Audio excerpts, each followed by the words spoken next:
ओवैसी जी क्या लगता है वहाँ खेल अपना कुछ बना पाएँगे? बिल्कुल बनावेगा। कि बिहार में आप लड़ते हैं 30 सीट पर और यूपी में 200 सीट पर लड़िएगा। हो सके अभी 200 पे घोषणा किया है, हो सके तो पूरा सीट पे वो घोषणा कर दे। आज एमआईएम को नहीं लिया तेजू, तो क्या हाल हुआ? 25 सीट आया। वही हाल यूपी में अखिलेश यादव करेंगे। इस वक़्त हमारे साथ मौजूद है युवा नेता। सबसे पहले आप अपना नाम बताइए कि क्या नाम हुआ आपका? मोहम्मद वाहिद अंसारी। तो यूपी में क्या हो सकता है? आपको क्या लग रहा है? यूपी में अखिलेश यादव डेरा डाले हुए हैं, पूरा इंडिया गठबंधन मिल कर के प्रचार करेंगे और कह रहे हैं कि इस बार सत्ता में वापसी होने जा रही है। ये सिर्फ़ एक वहम है, ठीक है? हमरो मुँह हम कुछ भी बोल सकते हैं, ठीक है? पर अभी आजकल के जनता तो सब एक्टिव हो चुका है कि कहाँ पर किसको देना है और किसको लेना है, तो ठीक? ओवैसी जी भी वहाँ एंट्री हो गए हैं। अब हो गया तो तो बहुत ब ओवैसी जी क्या लगता है वहाँ खेल अपना कुछ बना पाएँगे? बिल्कुल बनावेगा। तो 200 सीट पर ऐलान करते हैं हम चुनाव लड़ेंगे 200 सीट। ये कोई बात हुआ कि बिहार में आप लड़ते हैं 30 सीट पर और यूपी में 200 सीट पर लड़िएगा। हो सके अभी 200 पे घोषणा किया है, हो सके तो पूरा सीट पे वो घोषणा कर दे। जब वो सपा उसको गठबंधन में नहीं रखेंगे तो क्या करेगा? उसको जब कार्यकर्ता लोग है, चाहने वाला है और भी मतलब अभी 200 सीट पे घोषणा किया, तो क्यों घोषणा किया? वो अपना टारगेट देख लिया है कि अभी 200 सीट हमारे पास अभी हमरे मौजूदगी में है, लड़ सकते हैं। आगे और आगे बढ़ जाएगा तो और आगे मतलब वो बढ़ा देगा और आगे भी बढ़ा सकता है, ऐसा बात नहीं है, समझे? ओवैसी साहब को गठबंधन में नहीं लिया जा रहा है। मतलब इंडिया गठबंधन में दहाड़ लगा रहे हैं कि हमको भी बुलाइए, हमको भी बुलाइए। बैठक हुआ नहीं बुलाए। इंडिया गठबंधन में अखिलेश यादव ने कह दिया साफ-साफ कि जो है गठबंधन में वही रहेंगे, बढ़ने वाला नहीं है। वही वाला हाल होगा तेजू वाला।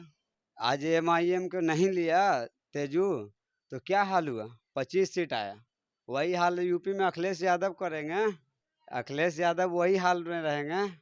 अभी जो दावेदार सीएम बनने का कर रहा है ना, कुर्सी पे बैठने के लिए कर रहा है, वो पता चल जाएगा वो 27 में जनता बता देगी। अखिलेश यादव कह दिए हैं मुसलमानों को हिस्सेदारी हम देंगे, सरकार बनी तो डिप्टी सीएम भी मुसलमान को बनाएँगे। आप क्या खोज रहे हैं? सिर्फ एक कह देने से नहीं ना होता है। हम भी तो यहाँ पर ही बैठ के बोल देंगे तो हो जाएगा। ये पहले बताइए ना। अखिलेश यादव को जब इतना ही है उनको मतलब कहने का शौक है तो लिखित में दे देना भाई मुसलमान को जितना ठीक है जितना तुमको सीट चल रहा है वो मुसलमान को दो घोषित कर दो कि हाँ फलना आदमी को हमने डिप्टी सीएम के दावेदार कर दिया है। पहले टिकटवे तो दे के हिस्सेदारी कर दे। अब जहाँ मुस्लिम गढ़ है वहाँ पे मुस्लिम उम्मीदवार दे रहा है तू कौन सी तोप मार रहा है? कौन सी तोप मार रहा है? जहाँ पे नहीं है, जहाँ पे टिकट में उसको जो कमज़ोर है, उसको जा कर के दे कर के अखिलेश यादव काम करे, तो कितना अच्छा रहेगा। उसको क्या सब मतलब नहीं चाहेगा कि वो सीएम बने? उसको हर कोई चाहेगा। तो आपको भी लग रहा है कि अखिलेश यादव कुछ नहीं देंगे?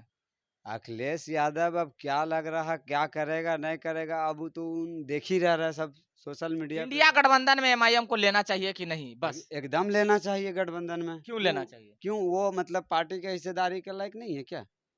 उसका अधिकार नहीं है क्या? 1% हो, 2% हो, 3% हो, 10% हो हिस्सेदारी गठबंधन में जा सकता है, तो 18% वाला मुस्लिम कहाँ जाएगा? उसको भी तो एक होना चाहिए ना कि हाँ, इनको भी रखे। क्या वो कमज़ोर है क्या? बिहार में करके दिखाया ना जी, 5 सीट माँग रहा था, वो 5 के 5 ला कर के दे दिया। तेजस्वी यादव से 5 ही सीट माँग रहा था ना कि हमको 5 सीट दे दीजिए। पर वो क्या किया? नहीं दिया। जो जिसको डिप्टी सीएम के दावेदार कर रहे थे, मतलब मुकेश सैनी जी, हुँ। 19 टिकट दिया उनको। तो देखिए कै सीट ला दिए। उससे अच्छा तो हमारा एमआईएम ने निकल गया जी। उसके पीछे अगर एनडीए गठबंधन वाले ना लगते ना, तो वो 15 सीट के दावेदार ठोक देते। 15 सीट जीत जाते। जी, 15 सीट उसका जीत था। तो ये देखिए बिहार के युवा थे जिन्होंने अपनी बात को बाखूबी से रखा। आप इनकी बातों से कहाँ तक सहमत हैं? अगर इस वीडियो को यूट्यूब चैनल पर देख रहे हैं तो हमारे चैनल को सब्सक्राइब कर लें। अगर इस वीडियो को फेसबुक पेज पर देख रहे हैं तो हमारे पेज को फॉलो कर लें। कमेंट बॉक्स में अपनी प्रतिक्रिया ज़रूर दें। मिलते हैं अगली वीडियो में। तब तक के लिए जय हिंद, जय भारत।